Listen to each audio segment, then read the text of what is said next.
Good morning. Good morning. Gee, it's great to start your day with coffee with Karma today. Now, what if, here's a little what if for you. What if your keys to success as an author were locked inside Robert Louis Stevenson's The Strange Tale of Dr. Jekyll and Mr. Hyde? In this episode, I'm going to be a Dr. Jekyll to your lovely Mr. Hyde, a nice Mr. Hyde, a gentler, kinder Mr. Hyde, and unleash your author success with these 5 tactics inspired by Robert's Robert Louis Stevenson's classic tale, The Strange Case of Dr. Jekyll and Mr. Hyde. My name is Carma Spence, and I help executive coaches, business leaders, and consultants write, publish, and market books so they can grow their business by attracting lots of really cool clients and opportunities such as speaking and media and all sorts of the wonderful things that happen when you write the right book that is high quality. So let's get started. Now, first, I just want to give you a little bit of background about the book being inspired by. That is Dr. Jekyll and Mr. Hyde. It was also made into a movie in, I think, the 1960s. 19, it's been made into a movie many, many times, but they all don't follow the actual story because if you read the book, it is really boring. Why? Because you already know who Mr. Hyde is, and it is written as a mystery. Who is Mr. Hyde? Well, once you know who Mr. Hyde is, it's like, yeah, that's Mr. Hyde. Yeah, that's no, I know who that is. So it's the book itself is no longer interesting, but the ideas inside it are continuing to inspire us today, including this episode of Coffee with Karma. Hmm. So the first tip inspired by the story of Dr. Jekyll and Mr. Hyde is the power of transformation from struggling author to successful author, and you can use tech to help you do that. Now, if you've been watching the episodes this week, they are all posted on YouTube Monday, Wednesday, and Friday at 9 a.m. Central. You can go catch them. You can also go to karmaspence.com/coffee with karma and find all the episodes. I am slowly getting the older episodes onto that website, but everything's else is there and it's organized by topic. Anyway, you can use AI to help you get to success. You can use other technology like virtual reality, augmented reality, tools that leverage AI, tools that don't leverage AI. There's all this technology out there that can help you become more successful. It just depends on what works for you. Like, for example, there is a technology called a timer. In fact, my phone's over there, otherwise I'd grab it. Hmm. On your phone, there's probably a timer. You could use the, Pomodoro technique if it works for you. For me, it just makes me anxious and I don't get anything done because I can hear it's like I can literally it's like the telltale heart. Can't do it. But it works really well for some people. That's a low-tech technology that can help you be more successful. Or you can use a Trello board to organize your thoughts. That doesn't use AI, but it does use technology. Or you can use ChatGPT to help hone ideas. You can use ChatGPT, Claude, Gemini as a brainstorming buddy to help you get your thoughts out faster. Technology can be your friend if you use it wisely. Idea number 2, inspired by Dr. Jekyll and Mr. Hyde, is the duality of writing tools. There are traditional methods and there are cutting edge methods. You can literally, hey,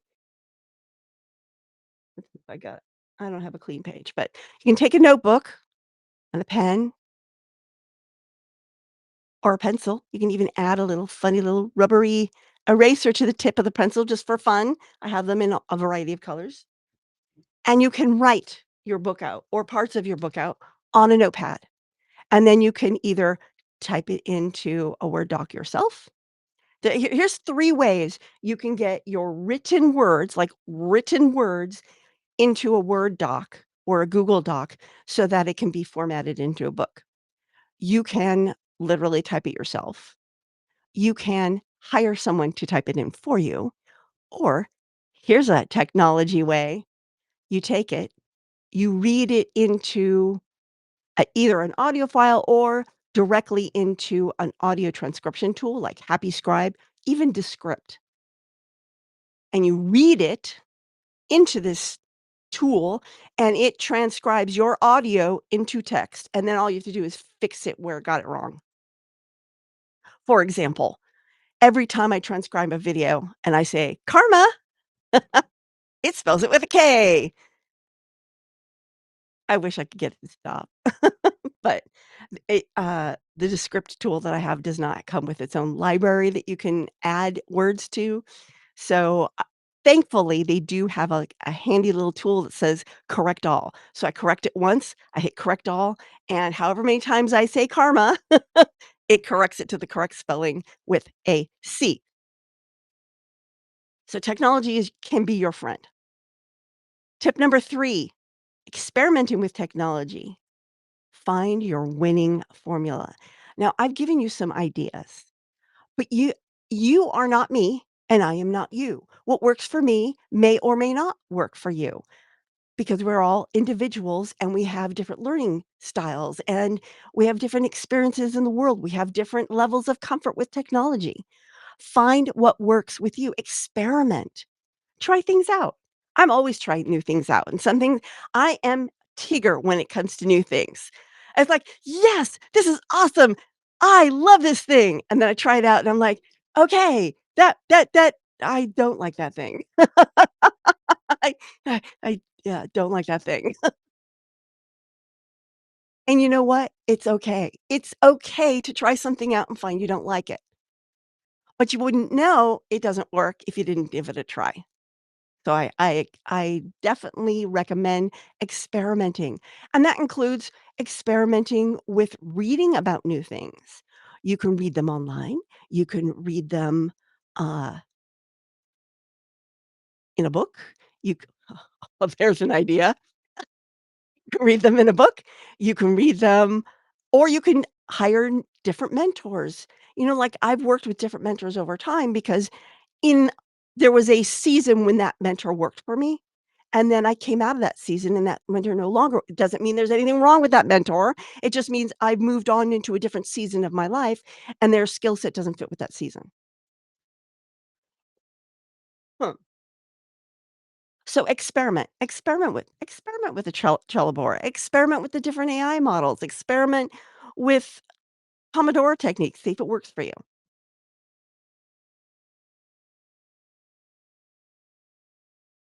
Number 4, overcoming writer's block. Now, if you've been following me for any length of time, you know that I am a firm believer that writer's block is a symptom of something else. Therefore, you need to understand what the root cause is of writer's block before you can find the right remedy. That said, there are technological tools that can help you overcome lighter bouts of writer's block. For example, I'll be writing and I'm like, "Okay, I'm using this word, but it is not the word I want to use, but I know there's another word for this word, and I don't know what it is." And I'll go through thesaurus.com and I'm like, I'm still not finding they've reorganized, they're not as useful as they used to be, and I'm still not finding the word. So, at that point, I use AI. I go, "Hey, hey, chat." I call her Ava. "Hey, Ava, what are 10 words that mean this?" And she'll list out 10 words, and I'm like, "Ah, there's the word I'm looking for." So I was blocked. It was a small block, and I used AI to help me get over that block. AI is a great brainstorming buddy and can help you with a w a brainstorming you know, brain cells not quite firing in the right sequence. AI can help you with that. It cannot help you if what you're writing about is triggering an emotional or mindset response. It cannot help you if your ergonomics are wrong. It cannot help you if you are writing about something that's out of alignment with your values. AI can't help you with those things. Technology cannot help you with those things. Those are different root causes of writer's block. So that's just my caveat there. But technology can be your Hyde tamer. Isn't that clever? Huh. Number 5, split personality of your writing routine, optimized with tech. So I don't know about you, but every time I go to YouTube, there is a commercial for Motion. Motion is a calendar program that organizes your calendar using AI. I haven't bit the bullet on it. There's too much in my life that I don't have control over because I have a day job. I c There's 8 hours a day that I cannot change, and if AI went around going, "Oh, you can go work in another" No, I can't. It has to work during these hours, so there you go. Anyway, that's the main reason why I haven't snapped up Notion, but there is technology that will help you organize your life, and it can also help you switch modes. So when you're writing, the well, okay, let me step back for a moment. As an entrepreneur, sometimes you need to wear the entrepreneur hat, and sometimes you need to wear the author hat, and technology can help you do that, and sometimes you don't need technology to do that. And then in the writing process, there are the different phases of writing. There's the idea phase, the outline phase, the writing phase, the editing phase, the publishing phase, the marketing phase, and marketing goes throughout everything. But there's the launch phase, the post-launch phase, and technology there's different technologies that help you in those different phases. I talk a little bit about that in my book, Serve Up Your Book, where I talk about the different phases of the book marketing journey from idea to after it's launched. And you need to find the technology solutions and the non-technology solutions that will help you in the phase that you are currently in, because they may change. So there you go, 5 tips inspired by Dr. Jekyll and Mr. Hyde. I will be back on Monday. What am I talking about on Monday? Monday is the 23rd. I will be talking about how to attract clients with book ideas. So I will see you on Monday. I hope you have a delightful weekend. Ciao for now.